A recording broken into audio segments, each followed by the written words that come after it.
Istri mesti izin suami kalau pergi keluar rumah. Ya, kalau sampai tak izin suami, maka na'udzubillah, nusyuz, menjadi perempuan yang terlaknat. Izin keluar rumah, jangan sampai pakai celana training, jangan sampai pakai celana jin. Banyak anak SMP, anak SMA diganggu jin gara-gara celana jin itu dipakai. Malaikat tak masuk ke dalam rumah kalau di rumah itu ada patung. Tapi malaikat yang tak masuk itu malaikat rahmat. Malaikat maut masuk. Pak Ustaz, ini patung gajah dari keramik mahal, saya sayang betul. Boleh dengan syarat tidak utuh. Buang kakinya, buang kepalanya, tinggalkan belalainya. Laksanakan tawaf, sa'i, tahallul. Di perjalanan pulang ke hotel timbul keraguan. Sebelum tawaf ke kamar mandi ragu kena najis kain ihram. Berhubung semakin besar keraguan, tawaf sa'i tahallul jam 2 pagi, ibadah tersebut diulang lagi. Tahallul yang dilakukan pada saat pertama, apakah wajib bayar dam? Bayar dam. Karena sudah tahallul memotong rambut.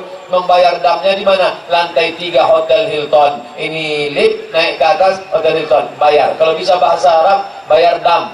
Abgha daf'a dam. Kalau tak bisa,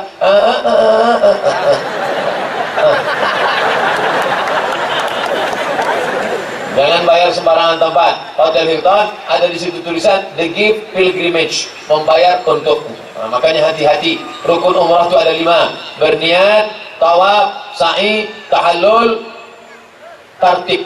Berniat, tawaf, sa'i, tahallul, tartib. Makna tartib berurutan. Jangan sa'i dulu baru tawaf. Itu namanya umrah sungsang. Apa hukum talqin bagi orang sedang menghadapi sakaratul maut? Karena ada sebagian pemahaman tak boleh ditalqinkan ketika seorang menghadapi sakaratul maut, karena ditakutkan akan berhenti separuh. Contohnya sampai la ilaha mati dia. Laqinu mautakum, talqinkan orang yang sakaratul maut di antara kamu, la ilaha illallah. Ku pesankan kepada anak-anakku sekalian, seandainya kau tengok nanti aku mau mati sakaratul maut, maka kau bisikkan ke telingaku sebelah kanan, la ilaha illallah. Kami belum menikah Pak Ustaz, kami belum punya anak Pak Ustaz. Bagi yang belum punya anak, sampaikan ke istrimu. Dulu saya waktu awal pertama nikah gitu, nanti kalau kau nampak aku mau mati, kau bisikkan ke telingaku sebelah kanan, la ilaha illallah. Sekarang bang, nanti, sekarang pula nanti, udah agak-agak nampak mau mati lagi. Jangan baru demam panas, la ilaha illallah lagi, sehat lagi nih. Orang minta jus pokat dia kasih la ilaha illallah. Ini hadis Nabi sunnah. Jangan khawatir berhenti di tengah jalan, karena yang penting niatnya sudah sampai. Ucapan yang paling ringan la ilaha illallah, karena bibir tak perlu bergerak. Coba ucapkan la ilaha illallah, bibir tak bergerak. Bibir bergerak mengucapkan somat, baru bergerak. Kalau la ilaha illallah tak bergerak, cukup lidah saja di dalam. Jangan khawatir berhenti di tengah jalan, karena pasti. Tapi orang yang mengucapkan la ilaha illallah husnul khatimah kalau banyak berzikir. Makanya tadi malam di Kampung Durian, Ustaz Somad dari maghrib ke isya, Ustaz di sini kata Pak Datuk. Kenapa gitu Datuk? Kami mau berzikir, baca Yasin. Saya dengar zikir, afdhalul zikri fa'lam annahu la ilaha illallah, la ilaha illallah, la ilaha illallah, la ilaha illallah. Maka orang yang kuat banyak zikir la ilallah, pergi hantu setan jembalang tanah, suster ngesot, Dracula, Jiblorong, maka insyaAllah matinya nanti mudah husnul khatimah. Allahumma qim lana bi husnil khatimah wa la taqim alaina bi su'il khatimah. Mudah membisikkannya siapa yang selalu zikir la ilallah, tapi bolak-balik dibisikkan ke telinga la ilaha illallah, menggeleng. La ilaha illallah, malah bertanya berapa harga sawit sekarang. La ilaha illallah, tak juga. Untung ada kawannya satu yang baik, diambilnya HP, langsung ditunjukkan ke matanya. Ini kan? Gambar apa kau tunjukkan tadi? Bala 6. Apa kau tunjukkan tadi? Bajik. Gol langsung, mati. Su'ul khatimah. Oleh sebab itu perbanyaklah zikir, banyak-banyak berzikir insyaallah. Apa hukum bayi non muslim meninggal dunia? Kalau ada bayi non muslim meninggal dunia, masuk surga. Kenapa begitu? Karena bayi kecil itu sudah Islam sebelum masuk ke dalam rahim perut ibunya. Loh, ya Islamnya di mana? Dulu di alam arwah, sebelum masuk ke dalam perut emaknya, dia sudah Islam. Dikumpulkan Allah semua roh, belum ada kuku, belum ada bulu, belum ada darah, belum ada tulang, belum ada sumsum. Semuanya ditanya Allah Ta'ala, alastu bi rabbikum, bukankah aku ni Tuhan kamu? Semuanya waktu itu menjawab, bala syahidna, ya engkau adalah Tuhan kami. Maka kita sudah bersaksi sebelum masuk ke dalam perut ibu kita. Setelah itu kita pun proses dalam kandungan 40 hari dalam bentuk darah, 40 hari dalam bentuk air sperma, 40 hari dalam bentuk darah, 40 hari dalam bentuk daging, 40 hari, 40 hari, 40 hari, 120 hari. Kemudian datang malaikat membawa roh yang sudah ready Islam tadi masuk ke dalam perut. Kebetulan saya masuk ke dalam perut mak saya orang Melayu, saya pun jadi orang Melayu. Kebetulan bapak masuk ke dalam perut orang Batak, lahir menjadi orang Batak. Anak kita sesudina, oh dong masudin. Kebetulan masuk dalam perut orang Jawa, bapaknya pun bertanya, pripun kabari api us perempuan dina orang teko kene. Kebetulan masuk dalam perut orang Minangkabau, wah kabar gini di mati enggak di padang Payakumbuh, oh balanci lancian dari rumahnya di rumah awak. Kebetulan masuk ke dalam perut orang barat Eropa, lahir ke dunia, bapaknya tak menjawab dengan azan, tapi disambutnya, wow, amazing. Itu bukan pilihan kita, itu Allah yang menyuruh malaikat, hai malaikat, kau bawa dia ke perut orang Melayu, kau bawa dia ke perut orang Indonesia, kau bawa dia ke perut orang Afrika, kau bawa dia ke perut orang Cina. Maka tak boleh kita ejek orang karena sukunya. Hei Cina, tak boleh. Hei Batak, tak boleh. Hei Jawa, tak boleh. Kenapa? Karena itu bukan kemauan dia. Malaikat tidak pernah bawa kertas multiple choice. Kau mau jadi apa? Arab, Batak, Cina. Nah, maka kalau anak ini meninggal waktu kecil, maka dia belum ada akal balik, maka dia masuk surga. Tapi kalau dia sudah berakal, afala ta'qilun? Kenapa kau tak berpikir? Masuk ke dalam perut orang Tapanuli Utara, non muslim, tapi kemudian dia mencari, akhirnya dia dapat hidayah, masuk Islam, jadi ustadz di Jakarta. Itulah namanya Ustadz Nababan. Itulah ustadz yang namanya bisa dibaca dari kiri, bisa dari kanan, Nababan. Masuk ke dalam perut orang Sulawesi Utara, non muslim, menjadi pendeta, doktor, menjadi rektor sekolah teologi, mencari, masuk Islam. Itulah dia Ustadz Yahya Walone. Masuk ke dalam perut orang Cina dari Sumatera Selatan, Palembang, tapi akhirnya dia mencari, berdebat selama 9 jam, akhirnya dapat hidayah, masuk Islam. Itulah dia jadi Ustadz Felix Xiao Haya Cincai. Mudah-mudahan anak-anak kita akidahnya kuat karena dia tinggal di Aceh Tamiang. Amin. Masyarakatnya agamis religius. Amin. Dan banyak pula pondok pesantren tahfiz Quran. Jangan sampai ayam mati di lumbung padi. Kenapa? Karena tidak diberikan sekolah agama yang baik. Bengkak biji mata ibu itu gara-gara melepas anak. Saya dengan Ustaz Fadil Rahmi 4 tahun di Mesir tak pernah pulang. Dari Aceh ke Mesir, dari Riau ke Mesir, berapa negara itu panjang. Ini ada ibu-ibu mau nangis. Anak ibu sekolah di mana? Di Banda Aceh. La ilaha illallah. Kami 4 tahun tak jumpa orang tua kami. Sampai-sampai terlintas di pikiran kami, jangan anak angkat kami. Setelah pulang baru saya tanya mak saya, mak, aku ini anak angkat apa anak kandung? Anak kandung lah. Kenapa mak kirim aku jauh betul sampai ke Mesir? Supaya kau jadi orang, kalau kau letak di celah ketiak jadi hantu. Maka aku kirim kau jauh-jauh. Wah, akhirnya balik, nanti jadi orang. Kalau tidak, jadi anggau lah sekarang. Semoga Tuan Guru Ustaz Abdul Somad selalu berada di bawah naungan pemeliharaan keridhaan Allah. Amin. Kita semua dijadikan penghuni surga bersama-sama dengan baginda Nabi Muhammad SAW. Amin. Maaf nih Ustaz, nama aneh XXX. Tak boleh saya sebut, menjaga kode etik jurnalistik. Bagaimana hukum, ketentuan serta batasan dalam problematika yang tidak termaktub dalam kutub turas tapi banyak kita jumpai di lapangan? Misal, menyentuh mushaf bagi yang berhadas haram hukumnya. Namun apabila mushafnya di dalam gadget, bagaimana? Di dalam Quran, di dalam ini ada namanya Quran digital. Quran digital itu tak bisa disentuh karena dia di dalam. Maka memegang HP ini boleh, tak salah, tapi berhalangan baca Quran tak boleh.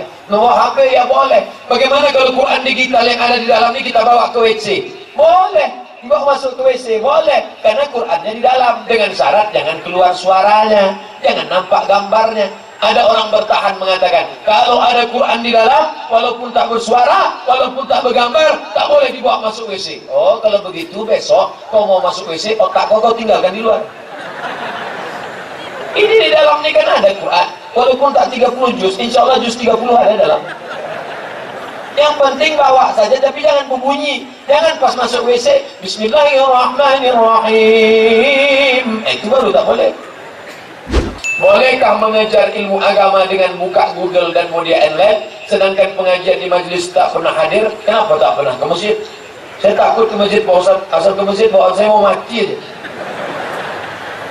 Makanya kau datang ke masjid, di sini banyak para alim ulama. Ada Ustaz Fadil Rahmi, Ketua Ikatan Alumni Al-Azhar. Al-Azhar se-Aceh ni, beliau ketuanya. Saya alumni Al-Azhar, tapi jauh adik kelas beliau. Ada pula doktor dari Al-Azhar, namanya Ustadz Awalul Zikri, doktor fikih. Pagi tadi baru izin permisi dari rumah Pak Bupati karena ada kegiatan di Langsa. Belajar, beliau mengajarkan kitab hadis Raudatus mengajarkan Al-Azkar, mengajarkan Riyadhus Shalihin, mengajarkan Arba'in Nawawi, mengajarkan kitab-kitab tafsir dan fikih. Belajar ke guru-guru. Tapi kalau di rumah buka online, boleh, tidak salah. Banyak jamaah saya selalu mengaku, Ustaz, saya ini jamaah Ustaz. Kenapa kita tak pernah jumpa di masjid? Jamaah alam gaib, Pak Ustaz. Bolehkah kita menikah dengan orang yang telah saya donorkan darah saya untuknya? Why not? Ada perempuan sakit, kita pergi ke rumah sakit, nampak perempuan sakit, datang dokter. Kata dokter, ini perlu darah, ambil saja darah. Boleh bapak darah, jangan ke darah, nyawaku kuberikan. Rupanya perempuan itu cantik. Giliran yang sakit jelek, tak kenal katanya. Dimasukkanlah darah dia ke dalam perempuan itu. Apakah menjadi saudara sedarah? Tidak. Makna saudara-saudara bukan itu artinya. Saudara-saudara seibu, seayah, seayah, seibu, seibu seayah, atau sesusuan. Kita menyusu kepada emak dia waktu dulu sama-sama kecil, maka kita saudara-saudara sesusuan dengan syarat 5 kali kenyang. 5 kali kenyang. Maka ibu-ibu yang punya anak hati-hati, jangan nampak anak kecil susukan, nampak anak kecil susukan, nanti anak itu setelah besar nanti menjadi saudara-saudara dengan anak kita. Hati-hati, waspada. Ada seorang bidan, orangnya rajin. Ada ibu-ibu yang melahirkan anak, diambilnya susu ibu itu banyak-banyak, lalu dimasukkannya ke botol, dikasihkannya ke anak-anak yang ada di situ. Suaminya lapor ke saya, itu perbuatan batil. Orang tak berilmu tak bisa membedakan mana betul, mana batil, mana betul, mana betul, mana betul, mana batil. Orang tak berilmu tak bisa membedakan mana hak, mana hak, mana hak, mana hoax. Oleh sebab itu maka perlu diluruskan, maka 5 kali kenyang menjadi saudara sesusuan, umur 2 tahun ke bawah. Setahun 2 bulan, setahun 5 bulan, 2 tahun. Adapun lebih daripada itu tidak lagi menyebabkan sesusuan. Saya sama dia kalau gitu satu susuan lah Pak Ustaz. Kenapa? Sama-sama minum susu kaleng, susu ibu. Adapun susu sapi tidak menjadi sama-sama anak sapi. Pak Ustaz, kami ibu rumah tangga atau wanita karir, apa terus izin suami kalau bersedekah? Ibu punya kebun sawit 2 hektar, dapat dari warisan ayah ibu dulu. Kemudian punya pula ruko 1, itu harta ibu. Jangan mentang-mentang nikah lalu suaminya panggil, hai istriku, surgamu di bawah tapak kakimu, semua surat tanahmu untuk aku. Mas, jadi ibu jangan mau dibodohi, ibu harus cerdas. Nanti kalau ada ibu-ibu yang digitukan suami, maksud Allah, ini harta aku. Tapi kalau ibu mau sedekah, ibu ulon, ibu permisi, bukan minta izin, sekedar adab sama suami saja. Bang, aku mau sedekah ke rumah anak yatim ya. Si abang pun jangan terlalu kepedean, jangan GR, nganggu aja. Bang, aku pergi ya. Iyalah, hati-hati di jalannya. Tahu sendiri itu kan duit dia. Jangan izin aku dulu, mari 10% pajaknya. Nah, itulah untungnya kalau dapat suami ngaji. Beruntung kalian ibu-ibu kalau dapat suami ngaji. Tapi kalau dapat laki Fir'aun, Apakah kami mesti izin suami kalau pergi keluar rumah? Ya, kalau sampai tak izin suami, maka na'udzubillah, nusyus, menjadi perempuan yang terlaknat. Izin keluar rumah, jangan sampai pakai celana training, jangan sampai pakai celana jin. Banyak anak SMP, anak SMA diganggu jin gara-gara celana jin itu dipakai. Ustaz, bagaimana hukumnya kalau kita memandikan jenazah tapi kita masih kotor? Bagaimana pula hukumnya memandikan mayat tersebut? Yang dimaksud kotor ini apa? Kalau maksudnya dalam keadaan haid, maka datanglah seorang perempuan bertanya kepada Imam Yahya bin Ma'in, Yahya, adakah hadis yang melarang perempuan haid memandikan jenazah? Kata Yahya, aku tak tahu. Kalau kalian mau tahu, tanya sama Hamad bin Salamah, dia murid Imam Syafi'i. Tanya kepada Hamad. Akhirnya mereka tanya kepada Hamad, Hamad, ada tak hadis tentang perempuan salangan boleh apa tidak memandikan jenazah? Kata Hamad, ada. Heran orang, kenapa Yahya tak tahu, kenapa Hamad tahu? Rupanya ceritanya ketika Nabi sedang minta kain kepada Aisyah. Ini Masjid Nabawi di samping rumah Nabi. Aisyah, nawilinil umrah, tolong kau kasih aku kain. Aisyah tidak mau masuk ke dalam masjid karena dia sedang halangan. Nabi tidak mau keluar masjid karena Nabi tak ingin iktikafnya batal. Lalu solusinya jaga bagaimana? Kata Nabi, ulurkan tanganmu hai Aisyah. Maka Aisyah mengulurkan tangannya ke dalam masjid. Boleh tangan karena tanganmu tidak haid, kata Nabi SAW. Itulah dalil boleh memandikan walaupun dia tidak dalam keadaan suci menurut ulama. Tapi kalau ada lain yang bersih yang suci, maka lebih afdal yang suci. Apa hukum orang melarang pengurus masjid iktikaf di masjid sambil berdakwah? Saya ketua masjid, datang jamaah mau iktikaf. Ustaz Somad, boleh kami iktikaf di masjid ini berapa lama? 3 hari 3 malam. Boleh dalam kurung, syarat ketentuan berlaku. Pertama, jangan kalian tidur dalam masjid, apalagi tidurnya telungkup, nanti air liur basi tumpah di tempat sujud. Tumpah air liur di tempat sujud, besok orang sholat, imam pula lama sujudnya, makmum menahan nafas, pingsan dia langsung. Kalaupun mau tidur telentang, jangan telungkup. Saya Pak Ustaz telentang pun ngences juga, beli pempes.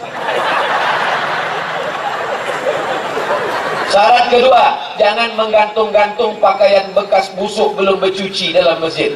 Maka ini bagus, karena kalau tidak mereka dikasih izin iktikaf, siapa yang mau berdakwah ke kampung-kampung desa pedalaman? Ditunggu Ustaz Somad datang 8 bulan baru datang ke Aceh Tamiang. Hampir melahirkan 9 bulan 10 hari baru datang. Abdul Somad menceramahi orang yang sudah ibad hidayah. Abdul Somad menceramahi orang yang baik-baik. Ini orang baik semua. Tapi yang di terminal sana, yang masih bertato, yang diskotik, pecandu narkoba, yang main biliar, yang main judi, yang di warnet, siapa yang menceramahi mereka? Nah, inilah jamaah yang iktikaf di masjid. Macam-macam orang mengejek dia. Ada orang katanya, itu jamaah kompor, karena kemana-mana bawa kompor. Ada yang mengejek, kamu jamaah apa itu? Jamaah KUPJ, kelompok Ustaz Panjang Janggut. Macam-macam orang mengejek, tapi tetap istiqomah. Saya jumpa dengan seorang bapak dari kepolisian, alim ke masjid. Saya tanya, Pak, gimana ceritanya Bapak dapat hidayah ke masjid? Ada jamaah-jamaah yang sering ke rumah-rumah itu Pak Ustaz. Datang ke rumah saya, Assalamualaikum, ayo ke masjid Pak. Akhirnya saya marah, jangan ajak-ajak saya, pergi aja masuk surga sendirian. Besok datang dia lagi, Assalamualaikum, ayo ke masjid Pak. Jangan ajak saya sudah tahu. Besok datang juga lagi. Saya ancam pakai pistol pun tak takut. Akhirnya, ayolah saya mau juga.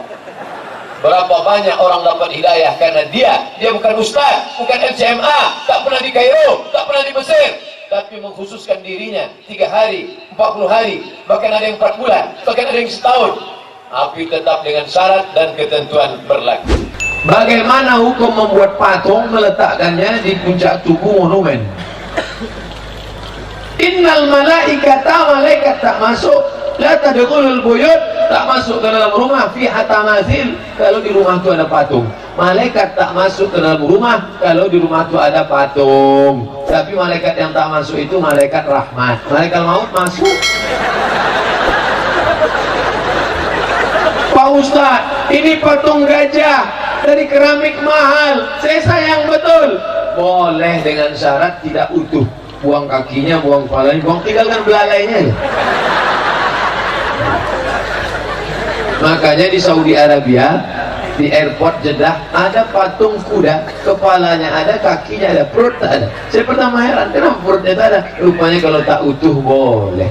Boneka-boneka anak kecil, anak kami punya boleh. Boneka Marsha and the Bear, Upin Ipin, Wonder Woman, Spiderman, Batman. Hanya saja Batman, Wonder Woman, Spiderman itu kalau bisa dikasih kain sarung karena mereka sempaknya di luar.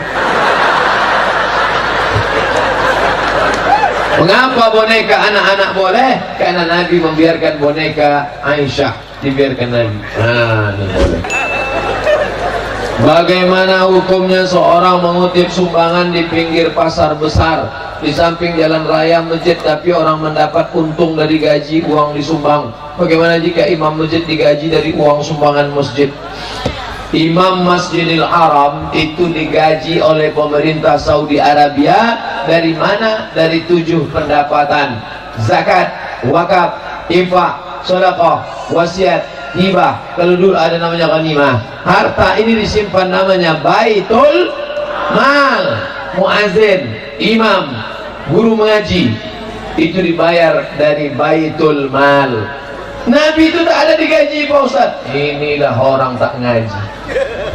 Nabi perang Badar dapat harta rampasan perang, la taqillu an 50,000 dinarin, tak kurang dari 50.000 keping dinar, uang dinar logam emas, beratnya 4,25 gram. Kalau 4,25 gram sekarang dibayar 2 juta kali 50.000 keping, ambil kalkulator. 50.000 keping kali 2 juta sama dengan 100 M. Jatah Nabi berapa? Wa'lamu annama ghamintum min syai'in fa inna lillahi khumus, seperlima, 20%. Maka pada perang Badar Nabi mendapat jatah 20% dari 100 M. Berarti Nabi mendapat 20 miliar. Tapi Nabi tidak hidup mewah. 100 M Nabi dapat 20 miliar pada perang Badar. Tapi Nabi hidupnya tidak mewah. Harta itu dipakainya untuk fisabilillah. Tapi mengatakan bahwa Nabi miskin susah melarat, ini orang tak betul. Karena Nabi waktu menikah dengan Khadijah, maharnya 20 ekor onta. Onta paling murah 35 juta. Itu pun onta-onta bekurap lagi. 35 juta kali 20 ekor sama dengan 700 juta. Kalau ada anak muda umur 25 tahun nikah, maharnya 700 juta. Orang kaya apa orang miskin? Kaya. Yang miskin itu siapa? Umat Muhammad. Nikahnya Pak, seperangkat alat sholat dan kitab suci Al-Quran. Yang dulu menikah seperangkat alat sholat kitab suci Al-Quran tahun 80, sekarang tinggal taik lalatnya pun tak ada. Lapu udah, Quran pun tak bersampul lagi. Oleh sebab itu yang paling bagus maharnya emas. Tapi bukan berarti yang kemarin nikah dengan itu tidak sah, nikahnya tidak sah. Yang paling enak anak-anak muda sekarang lah, maharnya baku minang kau dengan bismillah. Kami mau tanya, apakah dalam berdoa itu harus dimulai dengan alhamdulillah, ditutup dengan bacaan sholawat dan tasbih? Kullu amrin dzibalin, semua amal yang baik, walam yubda bihamdillah, kalau tak dimulai dengan alhamdulillah, fahuwa aqta, maka amal itu putus, tak bernilai. Itulah maka diawali dengan alhamdulillah. Yang paling bagus, a'udzubillahi minasyaitonirrajim, bismillahirrahmanirrahim, alhamdulillahirabbil alamin. Kenapa pakai selawat? Semua doa kalau tidak pakai selawat tergantung tak sampai kepada Allah, maka berselawat. Doa kunut tak ada selawatnya di ujung. Wa sallallahu ala sayyidina Muhammadin nabiyil ummi wa ala alihi wa sahbihi wa baraka wa sallam. Tetap pakai selawat. Ustaz, bagaimana pendapat Ustaz tentang seorang anak berubah sikapnya kepada orang tuanya karena sifat orang tuanya? Orang tuanya berjudi, jadi anaknya seperti melawan dengan orang tuanya. Tak boleh kau lawan bapakmu. Wa in jahadaka ala an tusyrika bima laysa laka bihi ilmun. Kalau bapakmu itu memaksa engkau untuk durhaka, memaksa engkau untuk melawan Allah, memaksa engkau untuk syirik, fala tuti'huma, jangan kau ikut bapakmu, jangan kau ikut emakmu. Tapi ayat itu belum titik, baca ujungnya, wa sahibhuma fid dunya ma'rufa, tetaplah engkau bergaul berbakti dengan baik. Ayahmu pecandu narkoba, emakmu pezina, orang jahat, mereka dulu pun bertemu kadang-kadang tak baik. Ayahmu iblis, emakmu setan. Tapi kau diberi Allah hidayah, jangan balik pengajian lalu kau panggil emakmu, mak sini sebentar, ayah sini duduk. Assalamualaikum warahmatullahi, hai penghuni neraka jahanam. Dan begitu caranya. Kan ada tokoh masyarakat, ada datuk, ada alim ulama, minta pendapat mereka, bahasanya bahasa engkau tapi pakai lidah mereka. Datuk, ya ini ayah sama mak saya ini cakap datuk yang dia dengar, bisa kasih nasihat dia, ayah nanti saya nasihat. Begitu.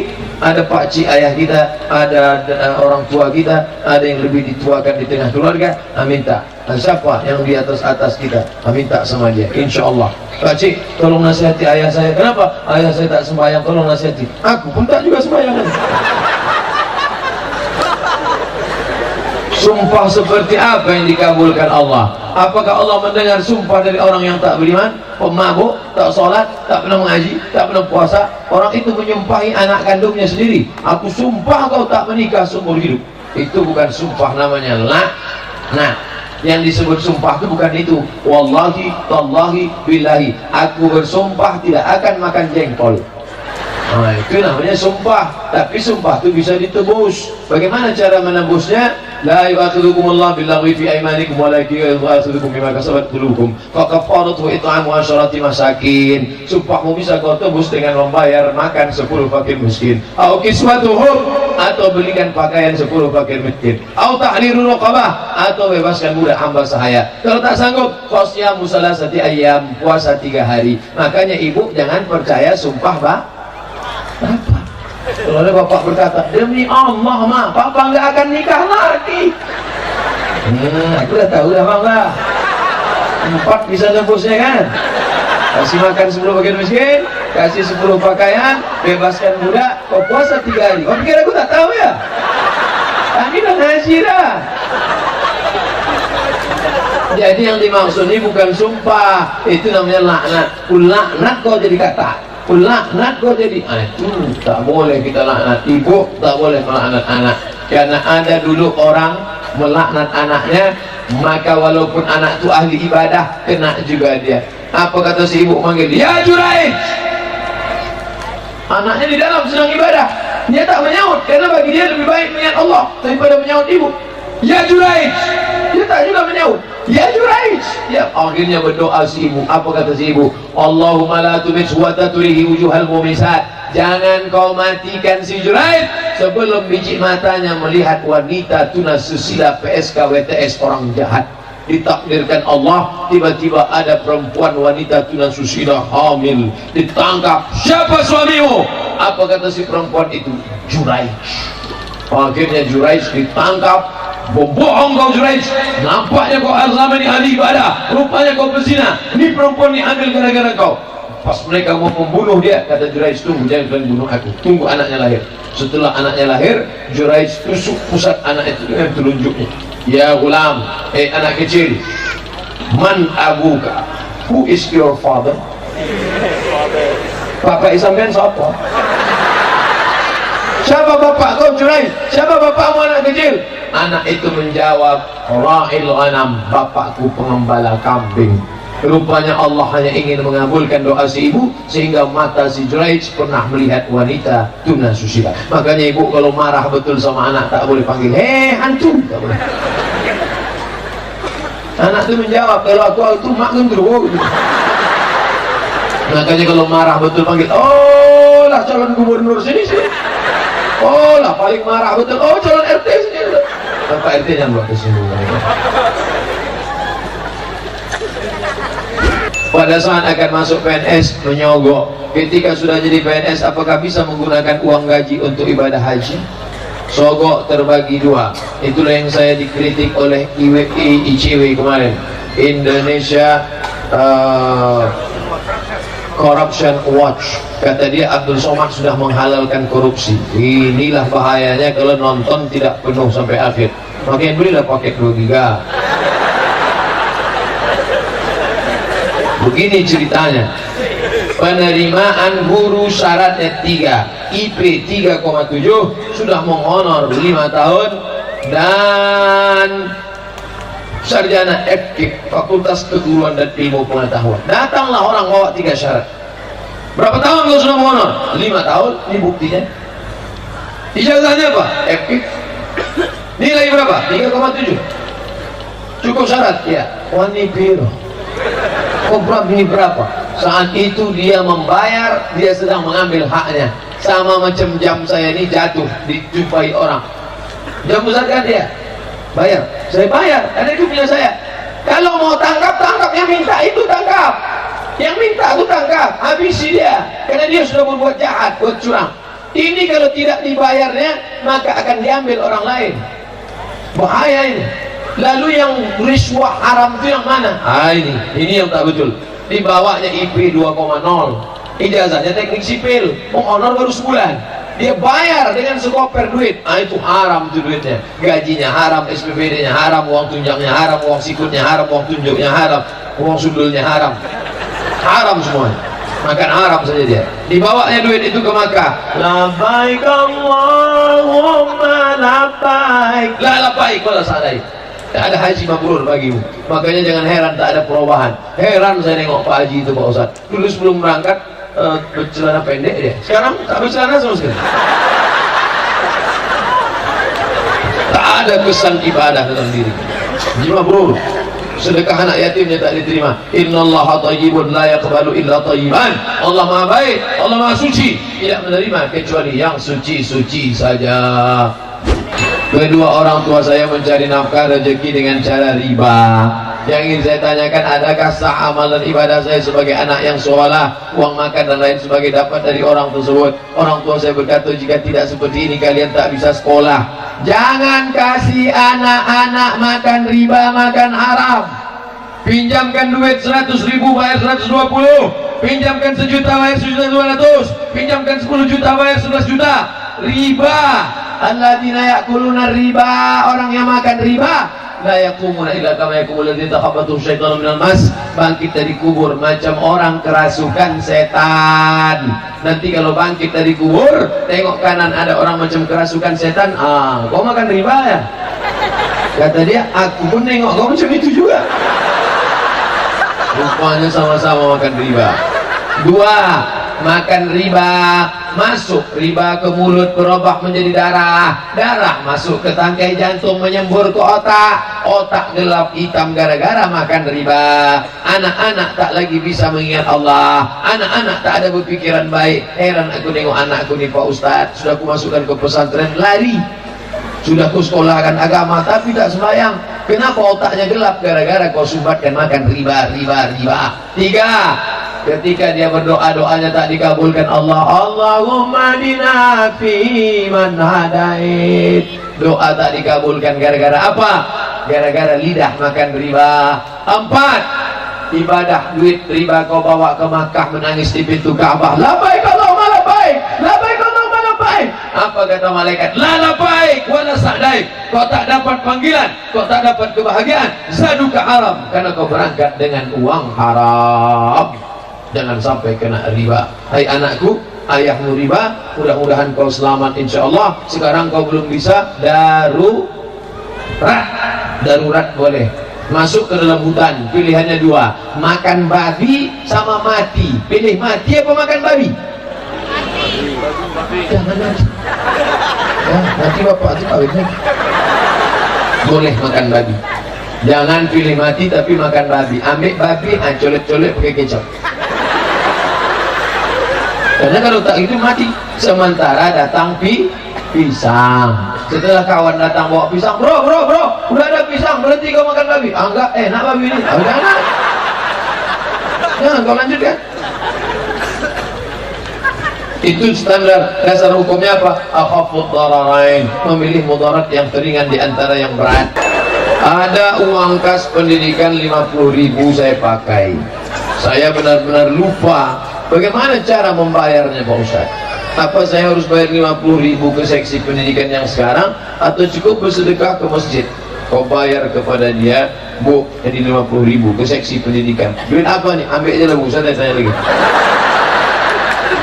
Kalau kira-kira kita akrab dekat dengan dia, tak diceritakannya ke orang lain, ceritakan kasus aku dulu pernah susah betul Bu, tapi dengan syaratnya kau ceritakan, yang kau update status ya.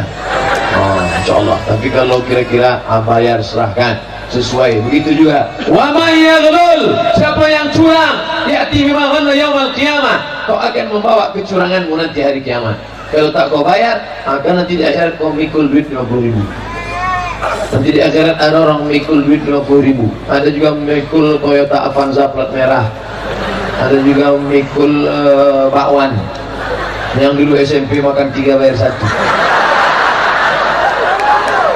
Nah, kau dituntut di hadapan Allah. Nauzubillah. Bolehkah seorang menyimpan perasaan pada seorang laki-laki soleh, mengharapkan laki-laki itu jadi imamnya? Boleh, apa boleh tak boleh?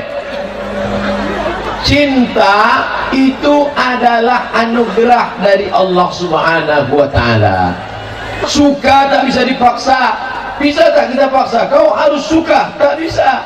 Jadi kalau ada rasa suka di dalam hati, itu tak bisa kita lawan, selama sukanya kepada yang halal. Saya suka betul sama dia Pak Ustaz. Siapa tuh? Bini kawan saya. Oh, tak bisa. Itu harus kau lawan. Sekedar suka kau lawan. Lawan, banyak-banyak istighfar, minta ampun pada Allah. Jangan kau intip-intip di FB dia. Minta ampun pada Allah supaya dialihkan pada yang lain. Ya muqallibal qulub, kau yang bolak-balikkan hati, balikkanlah hatiku ini kepada yang baik ya Allah. Semoga Ustaz selalu diberikan kesehatan, amin. Jika kita sholat subuh kelamaan, misalnya sholat subuh jam 6 lewat, apa pula sholat subuh jam 6 lewat? Tak ada orang sholat subuh jam 6 lewat. Makanya pasanglah jam itu 2, jam waker, wake bangun, ker, waker, jam yang bisa membangunkan. Nah, yang satu itu jam jadul, jam lama. Yang satu ini jam baru, bisa di setel lagu. Pasanglah lagu mati.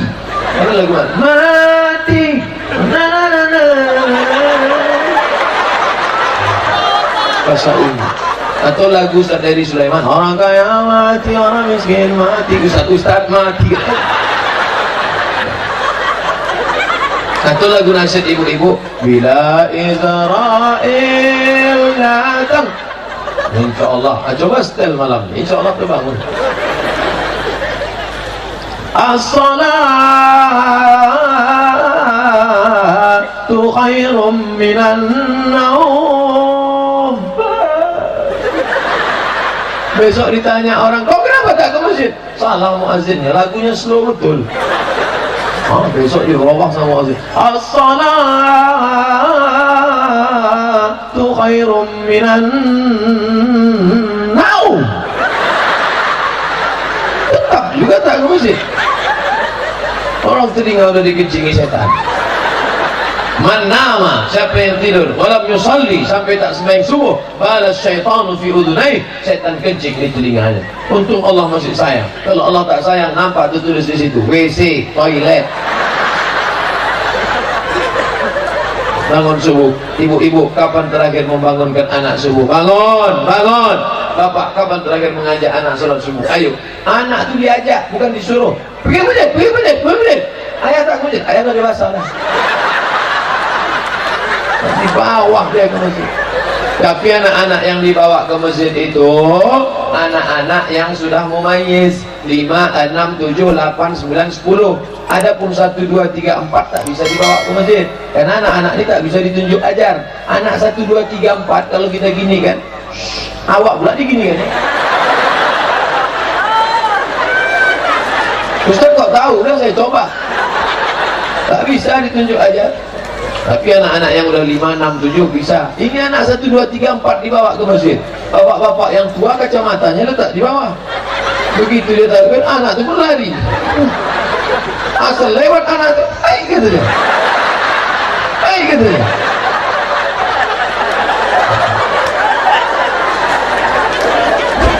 Apakah boleh bagi perempuan yang haid berdiam dalam masjid sekalipun aman dari mengotori masjid? Mungkin sebagian ustadz ada yang membolehkan, tapi saya pribadi berpegang pada kitab Al-Fiqhul Islami wa Adillatuh.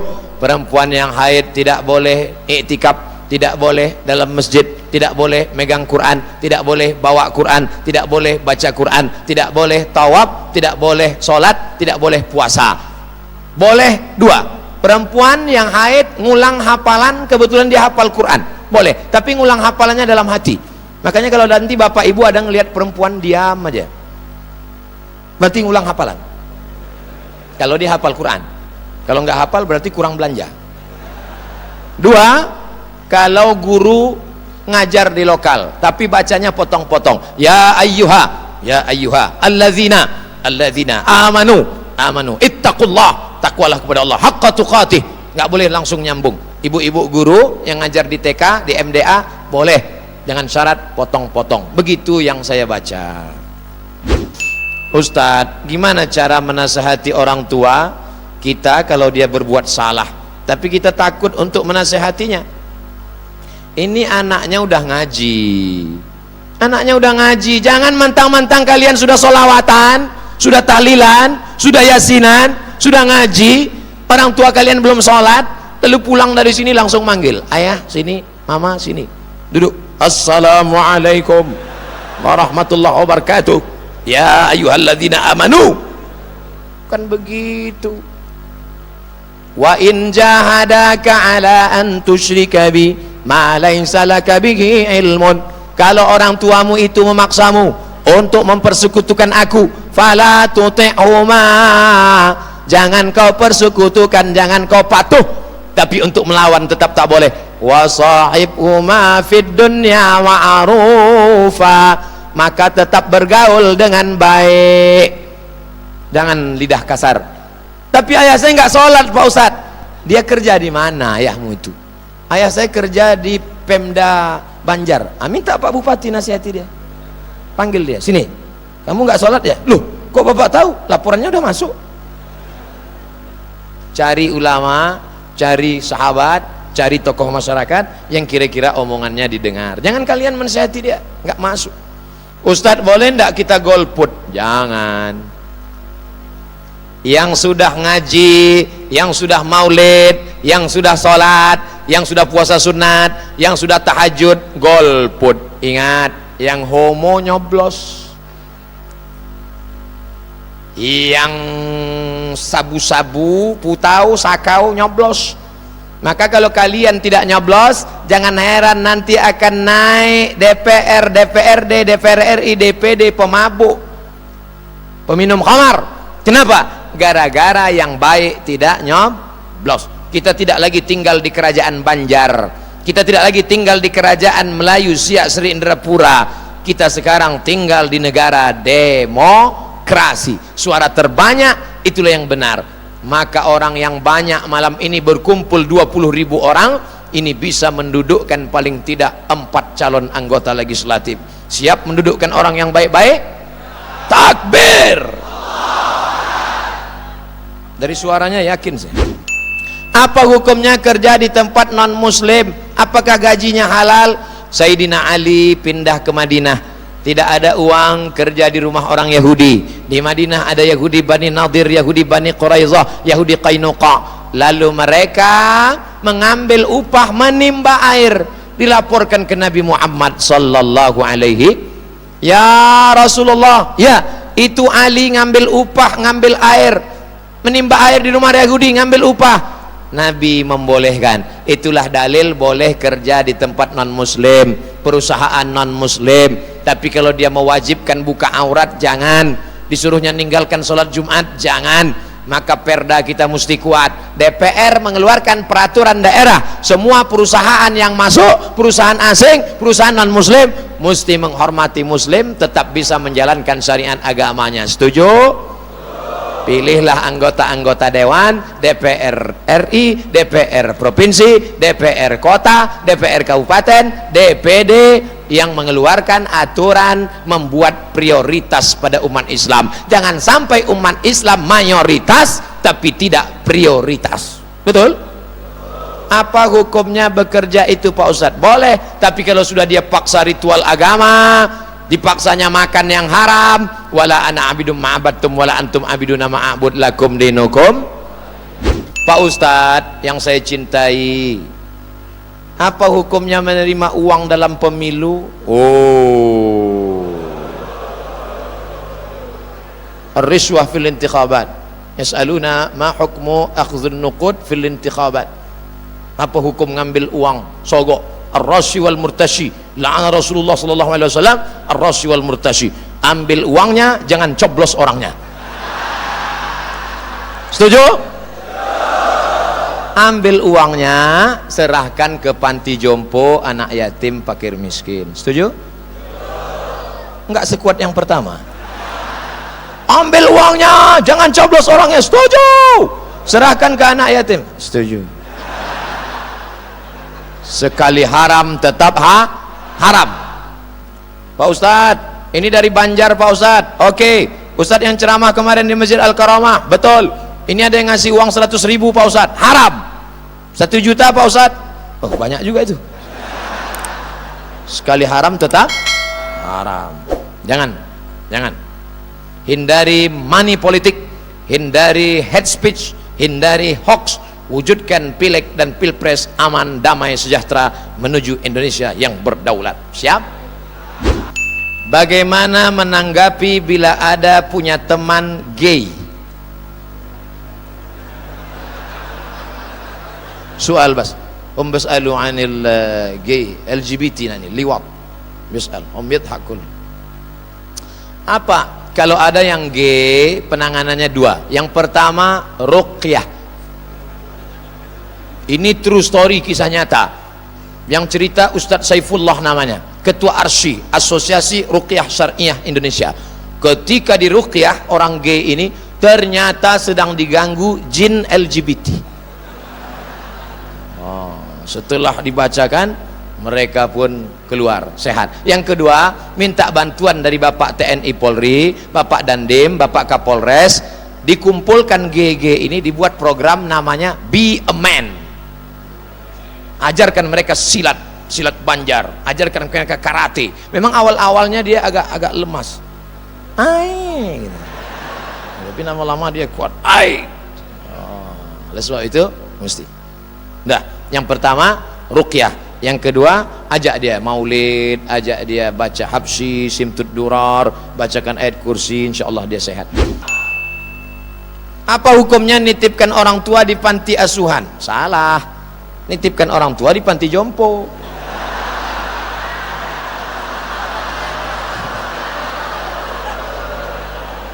Yang di panti asuhan itu anak yatim. Wahid soal, bis'alu 'anil aulad alladzina yad'una aba'ahum wa ummahatihim fi baitil musinnin. Ada yang ingin meletakkan bapaknya, ibunya di rumah orang tua jompo. Mereka menjagamu, melahirkanmu, meregang nyawa. Berapa kali dia tidak jadi sholat tahajud gara-gara kau merengek sampai pagi selama 5 tahun? Berapa kali dia tidak jadi sholat duha gara-gara kau kencing di celananya? Berapa jadi? Andai kau gendong dia dari Banjar ke Makkah, balik lagi, belum tentu dapat menebus sekali teriakannya saat mengeluarkan kepalamu. Jangan kau letakkan orang tuamu, karena dia bukan sampah. Yang sudah meletakkan, malam ini juga jemput. Pulang dari sini ambil balik. Jangan durhaka pada orang tua. Ala adullukum ala akbaril kabair. Maukah kalian kutunjukkan dosa terbesar di antara dosa besar? Apa itu ya Rasulullah? Al-isyrak, syirik. Yang kedua, uququl walidain, durhaka pada orang tua. Ustadz, ada nggak amalan khusus untuk memelihara hafalan hadis dan Quran? Syakautu ila waqi'in su'a hifzi, aku melapor kepada Waqi', hafalanku error. Fa arsyadani ila tarkil ma'asi, dia menasihati aku supaya tinggalkan perbuatan maksiat. Li'annal ilma nurun, karena ilmu itu cahaya. Wa nurullah la yuhda lil 'asi, cahaya tidak akan diberikan kepada orang yang melakukan perbuatan maksiat. Insyaallah adik-adik, anak-anakku yang di pesantren, kalian selamat dari maksiat mata. Kalian tidak pacaran, tidak melihat rok setengah tiang, tidak melihat baju yang rok panjang resleting belum dipasang, tidak melihat baju kurang kain yang belum selesai di tukang jahit sudah dijemput. Ustadz, Apa benar hakim salah satu kakinya masuk bagian neraka?